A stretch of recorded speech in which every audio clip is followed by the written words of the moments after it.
The objective for this video is to learn how to construct a categorical frequency distribution.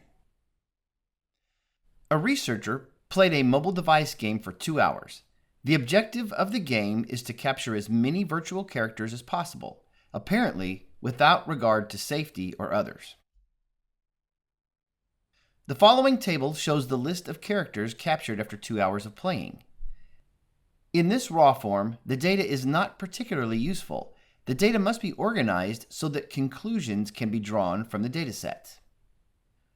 We will construct a categorical frequency distribution, which is a table that uses classes and frequencies to organize the data.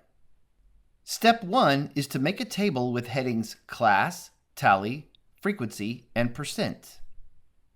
In the class column, we will place the categories.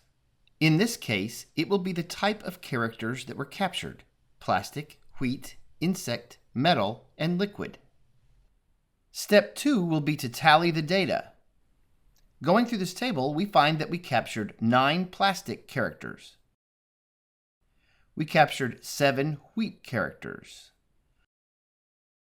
12 insect characters, 2 metal, and 5 liquid. Step 3 will be to record the frequencies.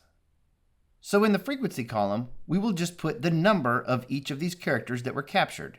So there were 9 plastic, 7 wheat, 12 insect, 2 metal, and 5 liquid. In step 4, we will calculate and record the percentages. In order to find the percentages, we should divide the frequency of each class by the size of the dataset, which is 35, and multiply by 100%. In the plastic class, that calculation will be 9 divided by 35 times 100%.